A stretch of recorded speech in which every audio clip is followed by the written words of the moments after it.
Hi everyone, welcome back. Thanks for being here today. I've got a new story to share with you. My name is James, and for a long time I thought I had the perfect love story. I truly believed I had found the woman I would spend the rest of my life with, Emily. She wasn't just my girlfriend, she was my future. From the moment we met, everything felt like it was falling into place. We first crossed paths at a charity gala.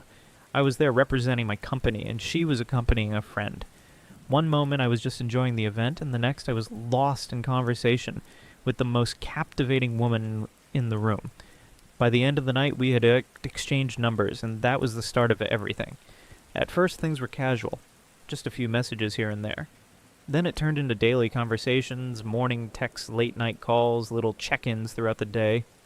Before I knew it, Emily had become part of my routine. It felt effortless. When I finally asked her to be my girlfriend, she hesitated, teased me, and made me wait. At the time, I thought it was a sign of her being cautious, of her taking the decision seriously. Looking back now, I wonder if I should have seen it for what it truly was. But back then, I didn't question anything. I gave her everything. My time, my love, my support. If she needed me, I was there. If she had a problem, I did whatever I could to fix it. If she wanted something, I made sure she got it. My family welcomed her with open arms. My parents treated her like a daughter. My siblings adored her. It wasn't just my family. I got close to hers, too. I didn't just love Emily. I cared about the people she cared about. If her parents needed anything, I was there. If her siblings needed help, I made sure they got it. I wasn't just dating her. I was investing in her and us and our future. In my mind, it was only a matter of time before I proposed. But my friends? They weren't convinced. They never said it outright at first, but I could tell they had doubts. And it wasn't just one or two of them, it was all of them. They thought she was too unpredictable, too intense, and, in their words, too much woman for someone like me. See, I'm the quiet, steady type. But Emily, she was the center of attention, loud, full of energy. My friends warned me. They said she thrived on chaos, and that I wasn't built for it. They told me I was being used. She's playing you, they said. You're acting like a fool for her. Every time we hung out, someone would bring her up, and never in a good way. But I didn't listen. I told them they were wrong. You don't know her like I do, I'd say, brushing off their concerns. I convinced myself that they were just being overprotective, that maybe they didn't like seeing me so devoted to someone. To me, Emily wasn't what they thought. She wasn't some manipulative woman taking advantage of me. She was the best thing that had ever happened to me. Life doesn't always give you good things, so when it does, you hold on to them, right? That's what I told myself. That's what I told my friends. Another person who tried to talk sense into me was Rachel. Rachel and I had become friends over time. At first, she was just Emily's friend, but as time passed, we got along well. She was blunt, always honest, never sugarcoating anything.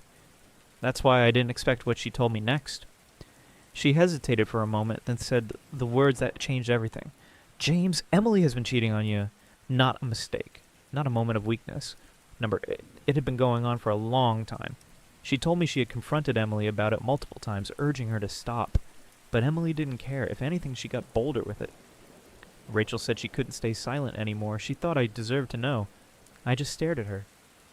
Cheating? Emily? That makes no sense. We were good. I loved her. And took care of her. Introduced her to my family. I was close with hers. Emily had no reason to betray me. No reason at all. I laughed. This is a joke, right? But Rachel didn't laugh. She didn't take it back. Instead, she sighed. I wouldn't have told you if I wasn't sure. Still, I refused to believe it. It had to be a misunderstanding. And then one evening I got home from work, exhausted. Before I could even take off my shoes, my phone rang. It was Rachel. Again. James, if you don't believe me, go to Emily's place right now. Don't tell her you're coming. Just go. I hesitated. What if I showed up and she was just at home minding her business? What if I looked like a fool for doubting her? But then another thought crept in. What if Rachel was right? I grabbed my keys and drove to Emily's apartment. When I got there, the door was locked. But I had a spare key. Sliding it into the lock, I hesitated. But then I pushed the door open and stepped inside. The living room looked normal, then I noticed it. A man's shirt crumpled on the floor, a pair of jeans tossed on the couch. Next to them, Emily's dress. My breath caught. I reached into my pocket, pulled out my phone, and hit record. Emily was tangled in the sheets. A man was straddling her. They were so lost in their own world they didn't even notice me.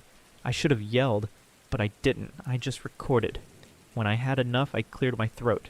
The reaction was instant. Emily gasped, scrambling for the sheets, her eyes wide with horror. The man turned slowly. He wasn't guilty, just surprised. I asked one question. "Why?" Emily hesitated.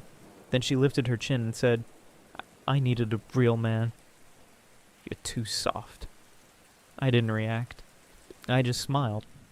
I walked over to her purse, took my spare key back, and left. I thought my friends would comfort me, but when I told them what happened, they laughed. "She's right, man. You were a fool for her. You made her your queen. She wanted a king, not a servant." I didn't argue. What was the point? I went home, grabbed a bottle, and started drinking. At first, just a few sips, then more and more, until anger set in. So I'd grab my phone. I uploaded the video to every group chat we were both in. Then I typed a message. "Be careful who you give your heart to. Some people will break your back and still tell you you're not enough." I hit send. My phone exploded with calls and messages. Some people were furious. Others begged me to take it down.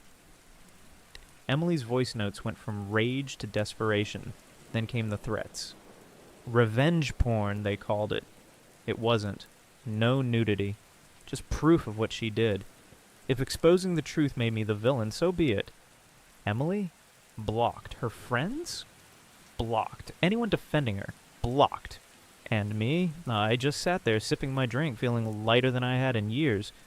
Would you have done the same? I don't care. But one thing's for sure. Emily is out of my life for good.